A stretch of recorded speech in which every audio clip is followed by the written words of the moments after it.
Okay, let's move on now and get you details of what's happening in Syria. Over the weekend, we've seen the collapse of the Assad regime after 24 years of being in power. So now essentially it's a rebel group that's in control in Syria. Al-Assad had to flee from capital Damascus, and there were a lot of questions about exactly where he is.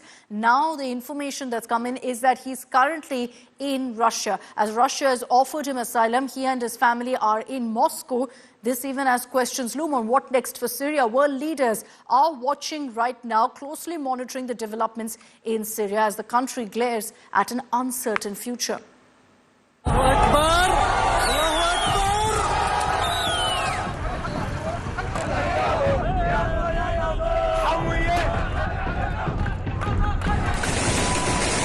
After 13 years of civil war in Syria that killed over 5 lakh people, a decade-long regime succumbs.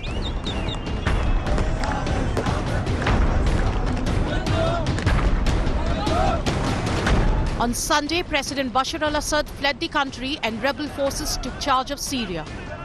A familiar cycle of change in West Asia, but one that does not necessarily signal good. This victory, my brothers, is a new chapter in the history of the entire Islamic nation. It is a turning point for the region. How many dangers have we avoided? He handed Syria over to Iranian ambitions, spreading sectarianism and corruption throughout the country. Initially believed to have been assassinated in the air, the ousted president and his family have been granted asylum by Russia. Syria's Prime Minister Ghazi al-Jalali is cooperating with the rebel forces for a peaceful transition of power. But the country, already broken from war and conflict, glares at an even more uncertain future. Assad's ouster has shifted Syria's global dynamics. World leaders are closely monitoring the developments in crisis-hit Syria. We've taken note of statements by the leaders of these rebel groups in recent days.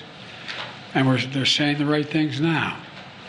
But as they take on greater responsibility, we will assess not just their words, but their actions. And we are mindful that there are Americans in Syria. Historic day for the Middle East. The collapse of the Assad regime, the tyranny in Damascus offers great opportunity, but also is fraught with significant dangers. This collapse is a direct result of our forceful action against Hezbollah and Iran, Assad's main supporters. It set off a chain reaction of all those who want to free themselves from this tyranny and its suppression. For years, Iran's support sustained Assad's regime in Syria. Iran blamed Israel for the overthrow of Bashar al-Assad, accusing Israel of arming rebels and providing them with support. The opposing parties were provided with modern equipment so advanced that even many of the world's developed countries didn't possess it. For this reason, the Syrian government, army and people decided not to resist heavily in this area. Israel reportedly conducted 3 airstrikes in the Syrian capital on a security complex and a government research center, which it had said in the past was used by Iran to develop missiles.